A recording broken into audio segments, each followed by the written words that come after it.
ആ വ്യക്തി മാറുമെന്ന പ്രതീക്ഷയിൽ ഇനിയും കാത്തിരിക്കണോ? പലകുറി അതൊരു ചോദ്യമായി ആവർത്തിക്കപ്പെടുമ്പോഴും കാത്തിരിക്കുകയാണ് പതിവ് എന്നതാണ് സത്യം, അല്ലെ? എന്നാൽ ഒരു കാര്യം പ്രത്യേകം ഓർക്കുക. നിങ്ങൾ എത്ര കാലം കാത്തിരുന്നു എന്ന് വെച്ചിട്ടും, എത്രമാത്രം സ്നേഹം നൽകി എന്ന് കരുതിയിട്ടും, എത്രത്തോളം കാത്തിരിക്കാൻ തയ്യാറാണ് എന്ന് കരുതിയിട്ടും, എത്രമാത്രം ഓവർ എക്സ്പ്ലെയിൻ ചെയ്തു എന്ന് കരുതിയിട്ടും ആ വ്യക്തിയെ മാറ്റിയെടുക്കാനുള്ള ആ കഴിവ് നിങ്ങൾക്കില്ല. ഓരോ വ്യക്തിക്കും എന്നാൽ ഒരു കടമയുണ്ട്. തന്റെ കുറ്റങ്ങൾ, കുറവുകൾ ഒക്കെ സ്വയം പരിഗണിക്കാനുള്ള ഉത്തരവാദിത്വം എടുക്കുക എന്നത് അതിലൊന്നാണ്. രണ്ടാമത്തേത്, തന്റെ പ്രിയപ്പെട്ടവർക്ക് തന്റെ ബെസ്റ്റ് വേർഷൻ തന്നെ നൽകാനായിട്ട് ഞാൻ പരിശ്രമിച്ചു കൊണ്ടേയിരിക്കും എന്നുള്ള തോന്നൽ. ഈ രണ്ട് തോന്നലും ആ വ്യക്തിയിലാണ് ഉണ്ടാകേണ്ടത്.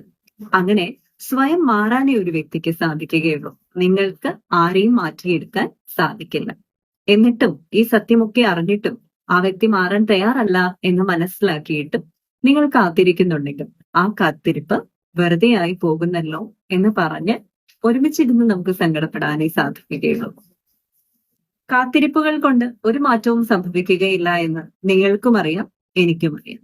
എന്നാൽ അത് ആ വ്യക്തിയുടെ തീരുമാനമായി തന്നെ നാം പരിഗണിക്കേണ്ടതുമാണ്. You deserve a positive life. Let's transfer to experience.